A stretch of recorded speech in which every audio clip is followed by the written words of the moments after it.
Hi, my name is Adam Fitzpatrick. I'm speaking to you today on behalf of Group 2, consisting of myself, Brian, Gordon, and Anwar.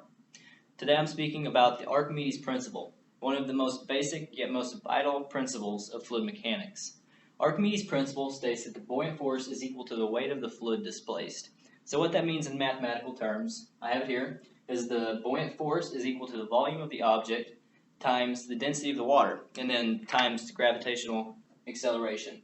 Another interesting thing that you can derive from Archimedes' principle is specific gravity. Specific gravity of an object is the density of the object over the density of water.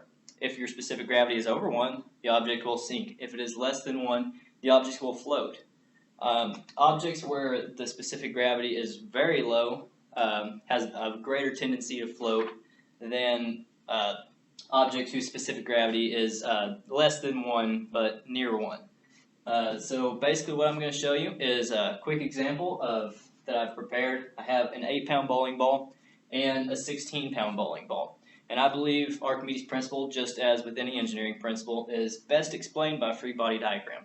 So I'm going to go ahead and get started doing that. So you have your 8-pound bowling ball right here. Your buoyant force acting upward. Buoyant force is equal to the volume of the object times the density of the water times gravity. For the 8-pound bowling ball, that is equal to 54 newtons. Here I have the properties of our test subject. It has a mass of 3.363 kilograms and a volume of 0.0055 meters cubed. Over here, I'm actually not going to finish that free body diagram yet because I want to prove a point. We have a 16-pound bowling ball right here, and even though it is heavier, it's a larger mass, it's a greater weight of force acting downward, you'll see that the buoyant force acting upward is actually the same. That is because the volume is the same. So, once again, buoyant force is equal to the volume of the object times the density of water times gravitational acceleration.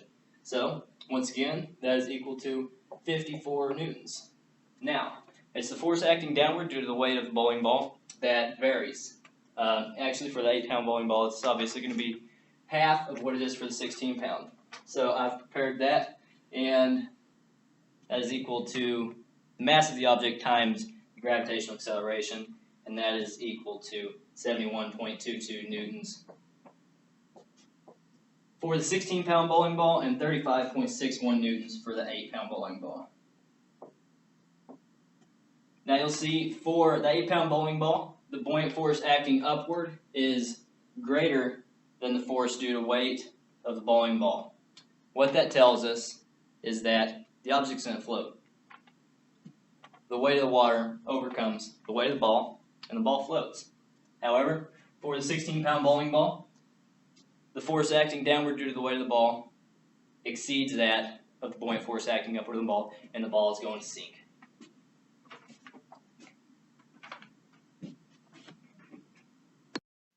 We measured a standardized weight, which came out to 200 grams. It was measured on a scale which measures weight as against the acceleration of Earth's gravity. But when we submerged it, it weighed 175.5, which is less. In this video, we're gonna take this orange and put it in this bowl full of water and see what happens. As you can see, the orange floats. Now let's remove the rind.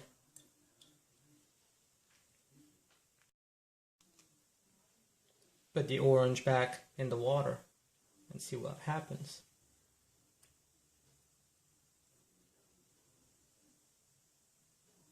The orange sinks. And that is nature's way of showing that life jackets can save your life.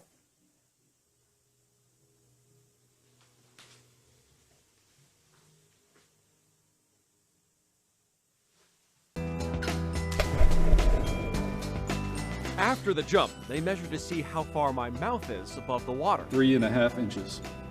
That's good. That's